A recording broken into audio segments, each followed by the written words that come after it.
The morning, the great house of Wexcombe woke. To its first frost, a scullery maid named Eleanor Hart was on her knees on the cold stone of the back passage, scrubbing a step that no one of consequence would ever look at. When a shadow fell across the wet flags, and she rose to curtsy, and found that the man standing over her was the one man in all of England she had been told never to address. She did not know his face yet. She knew only the cut of his coat, the silence that traveled with him, the way the under-footmen had flattened themselves to the wall like ivy as he passed. So she lowered her eyes and bent her knee as she had bent it 10,000 times, to the floor, to the cold, to whatever rank moved above her, and she waited for the shadow to move on. It did not move on. The man looked down at her, at the chapped red of her hands and the gray of her cap, and the small brass thimble on a string at her throat that she wore where a lady might wear pearls. And something in his stillness changed, the way ice changes a half-second before it gives. He said nothing. He went on. The great house, which noticed everything and forgave nothing, had already begun to whisper. And the whisper had already found its first shape. And the shape was this, that the new master had paused, for no reason anyone could name, before a girl who scrubbed floors. Stay with me, and you will see why a duke stopped. You will see what the whole of Wexcombe decided she was, and how wrong a house can be. His name was Adrian Marsh, the Duke of Wexcombe, and he had come into his title the way men of his kind sometimes did, suddenly and in grief, his elder brother dead of a fever in the spring, and the whole weight of the dukedom dropping onto shoulders that had been built for a quieter life. He was 39, dark-haired, with the kind of restraint people called coldness, because coldness was easier to explain. He did not dance. He did not court. The dowager who ran his household like a campaign had decided that he would marry within the year, and she had a candidate, and the candidate was already installed in the blue rooms, with her maid and her harp, and her name was Lady Sophia Calverton, and she was everything the house approved of, and everything the Duke could not quite bring himself to look at directly. Eleanor was 23. She had not always scrubbed floors. Her father had been a country curate in a small green parish 2 days' ride from Wexcombe, a gentle, untidy man with more books than coin and more learning than sense in the keeping of money. And he had raised his motherless daughter as he might have raised a son, teaching her Latin at the kitchen table and the names of the stars from a cold churchyard at midnight, and how to set a fracture and bind a wound and read the secrets in a row of apothecary jars. Then he had taken a chill at a graveside one wet February, burying another man, and within the fortnight he was gone himself, and the gentle, untidy debts that had seemed so harmless while he lived turned out to be teeth. And the men who held them did not care in the smallest degree that the curate's daughter could conjugate a Latin verb or name a fever from the look of the tongue. The books were sold first, every one, the foxed Virgil and the herbals and the little star charts in her father's own hand. Then the furniture. Then the house itself was let over her head, and Eleanor, with the cold practicality of the truly desperate, had packed one box and walked the 17 miles to Wexcombe in shoes already worn at the heel, because Wexcombe was hiring kitchen help, and kitchen help was fed. She had carried one thing of no resale value the whole way. Her father's brass thimble, which had been her mother's before him, the single soft object in a life gone suddenly all hard edges, and she wore it now on a string at her throat, where another woman might have worn pearls. She did not weep over any of this. Weeping was a luxury of people who had the leisure for it, and she had none. She scrubbed and she carried and she rose in the black cold before the larks, and she told not one living soul at Wexcombe that she could read the labels on the still-room jars a great deal better than the village apothecary who supplied them. To the house, she was a pair of hands. To the upper servants, she was a girl too proud for her station, because she did not gossip and she did not flirt, and she held her chin at an angle that suggested she had once been used to a different kind of room. To Mrs. Saddis, Pell, the housekeeper, a woman with a fierce, kind heart hidden under 30 years of starch, Eleanor was a puzzle worth keeping. and to Lady Sophia, who had glimpsed her once in a corridor, and disliked her instantly the way the polished dislike the plain. She was nothing at all. A nothing. That was the first voicing delivered in the blue room over chocolate, light as a dropped glove. "The new girl is nothing," Sophia said to the dowager. "A scullery nothing. Send her below where she belongs." What none of them knew was that the Duke had a habit, in the grey hours before the house woke, of walking its lower passages alone, because the lower passages were the only place in all of Wexcombe where no one watched him, where no steward waited with papers and no dowager waited with names. And so it was that, on a morning, a week after the frost, he came around the turn of the kitchen corridor and stopped, because someone was already there, and someone was singing. It was Eleanor. She did not know she was overheard. She was kneeling on the cold flags beside the old kitchen cat, a half-wild grey thing with a torn ear and a wariness of every boot in the house, a creature the cook would have drowned in a sack years ago if Eleanor had not begun, quietly and against the rules, to set out a saucer for it each morning before the larks. The cat had gashed its paw on something in the yard, a nail or a splinter of frozen wood, and it had dragged itself to the warm hollow by the banked fire, and lay there, trembling, and it had let no one near it for 3 days. It let Eleanor near. She had won that trust an inch at a time over a winter, and now she held the small ruined paw in her chapped fingers as gently as if it were spun glass, and she sang to it, low and tuneless, a half-remembered lullaby her mother had used to settle a fevered child. While she worked the splinter free with the point of a darning needle she had sharpened on the hearthstone, her hands did not shake. Whatever else the world had taken from her, it had not taken the steadiness her father had drilled into her over a curate's kitchen table, setting the leg of a fallen ploughman while a girl of 10 held the lamp and learned not to flinch at blood. She bound the paw at last with a strip torn from the hem of her own petticoat, the only soft, clean cloth she owned. And she did it without a thought for the cold the missing inch of hem would cost her come morning. The Duke stood in the dark of the doorway and did not breathe. He watched her give the only soft thing she had to an animal the whole house counted as vermin, an animal that could do nothing for her in return, that would not thank her, that did not know her name. He watched her tie the small knot and stroke the torn ear once, and murmur something he could not hear. And he understood, in the way a man understands a thing in his chest a long moment before his mind can find the words for it, that he was looking at a quality he had spent 8 years telling himself no longer existed anywhere in the world. He had been wrong. It was here, kneeling on his kitchen floor in a torn petticoat, singing to a cat. He did not announce himself. He withdrew before she saw him. The next day, when Mrs. Beatty Pell came to him with the weekly accounts, he asked, in a voice he tried to keep level, who tended the kitchen yard.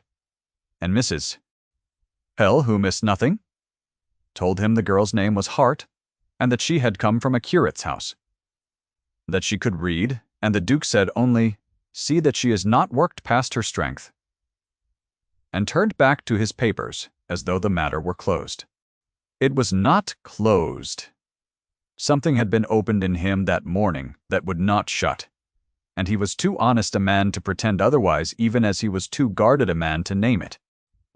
The frost deepened into the hard heart of winter, and Wexcombe filled with guests, for the dowager had decided that the way to a wedding was through a season of entertainments, and the great rooms blazed with candles night after night, while below stairs the maids fell into bed at 2 and rose at 5. Eleanor carried coal up the back stairs until her arms shook. She emptied the slops and scoured the pans, and once, passing an open door, heard Lady Sophia at the harp playing a piece that Eleanor's father had loved, playing it badly, with all the notes and none of the meaning, and Eleanor stood in the dark of the passage with a coal scuttle cutting into her palms, and did not allow herself to want the warm room. The light, the music played right. She had learned that wanting was the most expensive thing a poor woman could do. The Duke saw her everywhere now, which is to say that he had begun at last to look. He saw her on the back stairs, bent double under a coal scuttle. He saw her in the yard at dawn breaking the ice on the trough with the heel of her hand. He saw her in a doorway, in a passage, at the edge of a room. Always at the edge. Never in the warm center where the light was. He saw the small brass thimble at her throat catch a stray gleam when she straightened from a curtsy, and he wondered at it, turning the question over in the long hours when the dowager talked at him of settlements and bloodlines, that a girl who owned nothing in the world would keep one small, bright, worthless thing and wear it at her throat like a relic, like a saint's bone, like the one fixed star a sailor steers by. He did not ask her. He was not yet a man who could ask such a thing. He only watched and stored each watching away, and told himself, as men of his rank tell themselves, that watching cost nothing and committed him to nothing at all. He found himself in passages he had no reason to be in. He found himself one bitter evening descending to the kitchens on the invented errand of a book he did not need from a shelf no one used, and finding her there alone, banking the fire, and he said before he had decided to say anything, "You should not be carrying coal at this hour. Sit down, eat something." She did not sit. She stared at the floor, and said, "Your Grace, the work must be done." And he heard the refusal of his care as a servant's proper deference, and she felt it as the only dignity she had left, and neither of them was wrong. And the fire popped between them in the dark. He looked at her a moment longer than a duke should look at a maid, a moment longer than was safe for either of them. The firelight, moving on the planes of his still face, and finding, for once, no coldness there, to light. The kitchen was empty around them. The house slept above. There was no steward, no dowager, no 200 years of watching eyes, only a man and a woman and a banked fire, and the smell of cold ash and tallow. He set down the book he had not come for, the book that had been an invention from the first, and he said, his voice low, "What is your name?" She told him it was Hart, Your Grace, because that was the answer a servant gave. He shook his head once, slowly. "Not Hart," he said. "Your name. The one your father gave you." And she felt the question go through her like cold water, because no one at Wexcombe had asked her that, no one had wanted the part of her that came before the cap and the apron, and she could not think how to refuse him. And so she told him. "Eleanor." He repeated it once, quietly turning it over, the way she had seen him turn the thimble's gleam over in his glance, as though he were setting the word somewhere safe inside himself, where the cold could not reach it. "Eleanor," he said. Then he straightened, and the Duke came back down over his face like a shutter drawn, and he wished her good night, and was gone up the dark stair before she had drawn her next breath. Eleanor stood alone with her heart going like a hare in a snare, and told herself fiercely that it was only the heat of the fire in her cheeks, only the long day, only the strangeness of the hour. She did not believe herself. Her hand had risen to the brass thimble at her throat without her leave, her fingers closing round it the way they always did when she needed her father near, and she realized she had been holding it through the whole of the exchange. Her body had answered the man before. Her mind had granted it permission, and that frightened her more than any cold passage or any aching arm ever had, because a cold passage could be endured, and this could not. You and I both know what that flush meant, even if she would not let herself know it. Hold on to it. It is the first true thing in a house built on false ones. After that, the winter became a strange, held breath. The Duke did not seek her openly, for he was a man hemmed in by 10,000 eyes, but his care leaked out at the edges in ways only the audience could read. When the dowager ordered the kitchen fires cut to save coal, the order was quietly countermanded, and no one knew by whom. When a footman spoke roughly to Eleanor in the yard, the footman found himself reassigned to the stables by morning. When the apothecary in the village sent up the wrong tincture for the cook's bad chest, it was the Duke who remarked apparently idly that he had heard the Hart girl knew her simples, and so it was Eleanor who was sent for. Eleanor, who stood in the still room with the Duke watching from the door, and named the right herb, and measured it out with hands that did not shake until she felt his eyes and then shook only a little. He asked her where she had learned. She said, "For my father, your grace." He said, "Your father taught you well." It was nothing. It was everything. The dowager, passing, saw the Duke standing in a still room watching a scullery maid grind feverfew, and her fan stopped halfway to her face, and a calculation began behind her eyes that would in time nearly destroy them both. The dowager was not a cruel woman in the way the word is usually meant. She was a woman who had given her whole life to an order, who had buried a husband and a son inside it, who believed with her entire being that the dukedom was a thing larger than any one heart, and that a duke who looked twice at a kitchen girl was a duke standing at the edge of a cliff he could not see. She loved Adrian. That was the trouble with her. She moved against Eleanor not from spite, but from love, misshapen into law, and that made her far more dangerous than any villain, because she could not be reasoned out of a thing she believed was salvation. She began by having Eleanor watched. Then she had her work doubled. The hardest tasks, the coldest hours, hoping the girl would break or flee. Eleanor did neither. She scrubbed and carried and ground the herbs when sent for and wore her thimble, and held her chin at its quiet angle, and the dowager watched the Duke watch the girl not break, and understood that endurance was its own kind of beauty, and that her nephew had begun to love it. So she changed her tactics. She would not break the girl. She would make the marriage to Sophia happen so fast and so publicly that the Duke would have no room to choose anything else. There was to be a great ball at Wexcombe, the largest of the season, and at this ball the dowager intended the engagement between the Duke and Lady Sophia would be announced before 200 witnesses, so that honor would seal what the heart had not yet agreed to. She told the Duke nothing. She told Sophia everything. And Sophia, in the cruel idleness of the certain, found Eleanor in a corridor 3 days before the ball, and delivered the second voicing no longer light, edged now with the confidence of a woman who has been promised a victory. "You scrubbing nothing," she said, her voice carrying deliberately to the 2 maids behind her, so that it would travel. "Did you imagine he saw you? He sees a clean floor. When I am his duchess, I shall have you turned out for the impertinence of your chin." The maids tittered.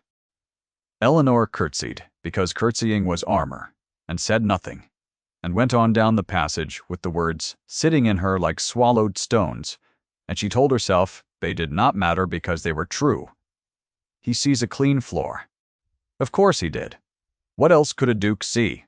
What Eleanor did not know, because no one below stairs was told anything, was why the Duke could not love easily, why his face had set into that carved stillness years before his brother died. The midpoint of every hidden thing arrives quietly, and his arrived on the night before the ball in the long gallery, where Eleanor had been sent at midnight to polish the silver sconces because the dowager wished the gallery to gleam. She thought herself alone. She was not. The Duke stood at the far end before a portrait that had hung with its face to the wall for as long as the oldest servant could remember, and tonight, alone, he had turned it round. It was a young woman, fair, laughing, painted in the green of early summer. Eleanor froze in the shadows with her cloth in her hand. And the Duke, who did not know she was there, spoke to the portrait in a voice stripped of all its rank. "I am sorry," he said. "I should have come back for you." The young woman in the portrait was his sister Clara, dead 8 years, who had loved a man beneath her station and been forbidden him, and who had been sent abroad to forget and had taken a fever on the road, and died alone in a foreign inn, while Adrian, 22 and obedient, had stayed home and done as the family bid and never ridden after her. He had let the order he was raised inside take her. He had chosen rank over the one person who had ever made the cold house warm, and she had died of it. And he had turned her face to the wall because he could not bear to be seen by her. That was the wound. That was the carved stillness. He was not a cold man. He was a man who had once been warm and had paid for it with the only sister he had, and had sworn, in the iron way of the grieving young, that he would never again let the house take what he loved. Eleanor heard all of it. She did not understand all of it. She understood enough, though, to know that she had seen the man inside the Duke, and that she could never unsee him, and she slipped away before he turned, and lay awake the whole night with her father's thimble pressed in her fist, knowing that she had fallen in love with a man who stood at the top of a world built to keep her at the bottom of it, and that knowing this changed nothing and everything. The day of the ball came gray and still below stairs was a hurricane of preparation. Above stairs, the dowager moved through her rooms like a general before a battle. She was certain of winning. And Eleanor, who should have been invisible, was sent for one last time, because the cook's chest had worsened, and only the Hart girl knew the tincture. And so it happened that Eleanor was in the still room, at the very hour the Duke came to find her, having heard at last from Mrs. Mitra. Pell, who could keep a secret no longer, what his aunt intended for that night. He came in fast, his composure gone for once, and he found Eleanor at the bench with the feverfew. And he said her name, Eleanor, just that, and she turned, and for a moment in the cold blue light of the still room, there was no Duke and no maid, only a man and a woman who had each seen the other's hidden thing. He took a step toward her. His hand rose and stopped, an inch from her face, hovering, not arriving, because to arrive was to cross a thing that could not be uncrossed. She did not move away. She felt the warmth of his hand near her cheek, like the warmth of a fire she was not permitted to sit beside, and her breath caught audibly in the still room, and his eyes dropped to her mouth and rose again. And he said, low and unsteady, I have tried not to want this. He had never said the word want in his life to anyone. I have tried, he said again, and could not finish. And Eleanor, who had armored herself in deference for 3 years, felt the armor crack clean down the middle. She said, Your Grace, you must not. And he said, Adrian? Say it. And she said, Adrian? And the word in her mouth undid them both. They did not kiss. That was the unbearable thing, that they stood an inch apart and did not, because she stepped back first, her hand finding the bench behind her, and said, They will announce her tonight. Mrs. Pell told me, You must go and stop a thing you cannot stop, and I must finish the cook's tincture, and that is all there can be. She was right, and they both knew she was right, and the rightness of it was a blade. The Duke stood a moment with his stopped hand still half raised. Then he lowered it, and his face closed over like ice forming on the river, and he said only, Finish your work, and turned and left, and Eleanor ground the feverfew to powder, and wept exactly 3 tears, which was all she would allow, before she wiped her face on her sleeve, and carried the tincture up to the cook. That was the dark moment, though it wore the clothes of restraint. For the Duke went up to the ball, believing he had been refused, and Eleanor went down to the scullery, believing she had done the only honorable thing, and the dowager, who had seen Mrs. Cakes. Pell, whispering and drawn her conclusions, decided to remove the threat for good. An hour before the announcement, Eleanor was summoned to the housekeeper's room and informed, in the dowager's own cold hand on the dowager's own paper, that her service was no longer required, that she was to leave Wexcombe by morning, that a girl who forgot her station was a danger to a great house. The third voicing was written, not spoken, but it was the cruelest of the 3. For it was the verdict made law. A scullery nothing. The paper said in effect turned out for the impertinence of her hopes. Mrs. Celadence. Pell read it aloud to her with tears, standing in her fierce old eyes and her hands shaking on the page, and Eleanor took the paper and folded it once, very carefully, and put it in her pocket beside the thimble, and said, Thank you for telling me kindly, and went to pack her 1 box. She did not go quietly into the night, though. Here is where the curate's daughter showed. When no one was watching, and there was nothing left to win, what her father had taught her. Before she left, she did the one costly thing. Her conscience would not let her leave undone. The cook, Mrs. Monomon. Dunmore was truly ill. Far iller than the careless house above stairs had troubled to notice. Her chest gone tight and rattling, her lips faintly blue in the candlelight and the tincture of feverfew and coltsfoot that Eleanor had measured out needed giving in small doses through the whole of the night every hour, warmed and spooned past cracked lips. Or the old woman might well not see the morning. There was no one else who knew the doses. There was no one else who would sit. The other maids were dropping where they stood after a season of double work, and the apothecary was 7 miles off and would not come below stairs for a cook in any case. So Eleanor, who had every reason in the world to take her one box and her wounded pride, and walk out into the cold dark and never look back at the house that had used her so, set the box down inside the scullery door instead. She took off her bonnet. She rolled the dismissal paper smaller in her pocket. And she climbed the narrow stair to the cook's airless little room under the eaves, and sat down on a 3-legged stool beside a woman who had been short with her 100 times, who could do nothing for her now, and never would, and she gave the first dose, and she settled in to wait for the next. It was exactly what she had done for the torn cat in the dark. A life was a life. Her father's daughter did not weigh one against another on the scales the great house used, and she was too far past caring now what the dowager had commanded. Let them turn her out. They could not make her leave a dying woman to die alone first. She wiped the blue lips, and she counted the rattling breaths, and she sang the same low, tuneless half-thing under her breath, and the candle burned down and the great ball above her head played itself out toward whatever ending the dowager had built for it, and Eleanor did not so much as think of it. And it was there, at the cook's bedside, near 3 in the morning, with the ball long-ended and the candles guttering, that the door opened and the Duke came in, looking for her, having torn the whole sleeping house apart to find her, having refused at the last possible instant to let the announcement be made, having stood up before 200 guests and said simply and terribly that there would be no engagement, and let the room fall into scandal rather than say a vow he did not mean, but finding her was not the reversal. The reversal had to happen where the verdict had been delivered, and the verdict had been delivered before the whole assembled world. And so the Duke did a thing no one at Wexcombe had ever seen a man of his rank do. He waited until the morning, when the great hall was full again, the guests not yet departed, the dowager pale and rigid at the foot of the stairs, Lady Sophia white with fury in her traveling cloak, the whole hierarchy of the house arranged in the cold morning light to watch the disgraced scullery maid be turned out at last. They brought Eleanor down with her one box in her arms, and her cap in her hand.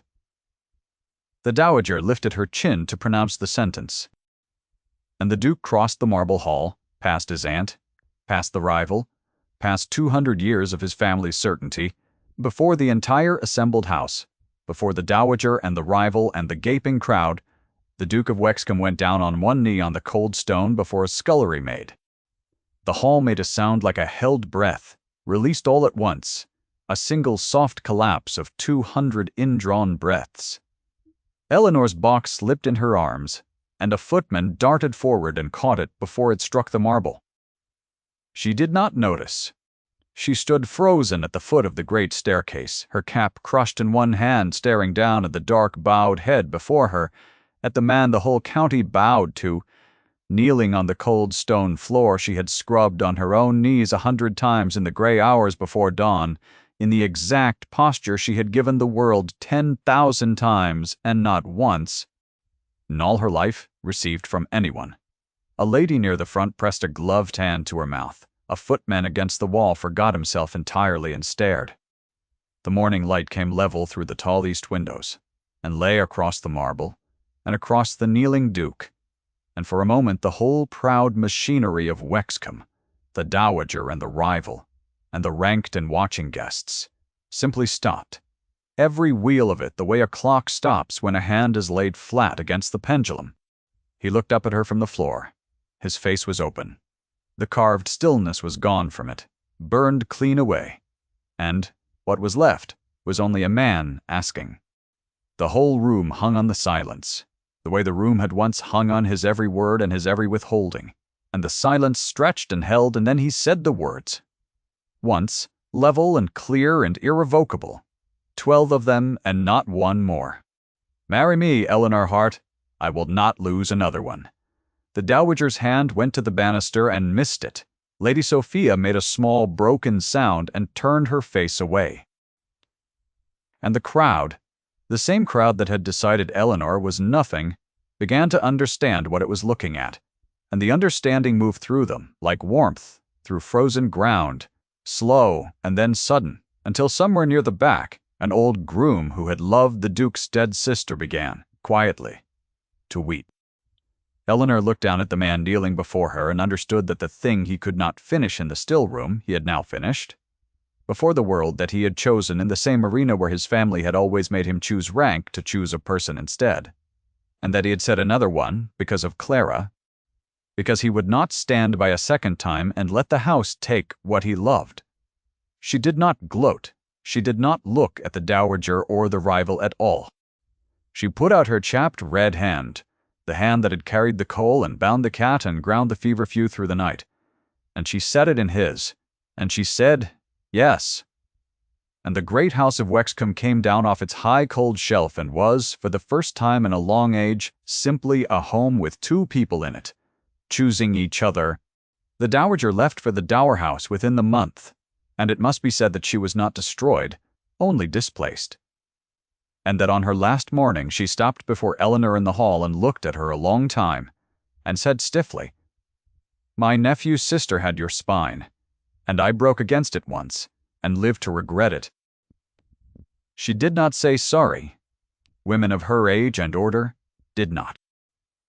She pressed into Eleanor's hand a small thing as she went, though the locket that had held Clara's hair, and that was as near to an apology as the dowager had in her, and Eleanor understood it and kept it, and the two of them parted, not as friends, but as two people who had at last seen each other clearly.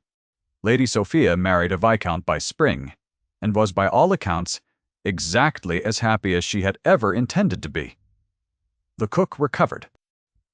The cat with the torn ear lived another 9 years, and slept to the household's scandal and delight, on the foot of the new Duchess's bed. The following winter, on the first night the frost came hard again to Wexcombe, the new Duchess of Wexcombe sat in the small, warm sitting-room that had once been the cold, long gallery, where the portrait of a laughing, fair-haired girl now hung the right way round in pride of place above the hearth, lit by firelight.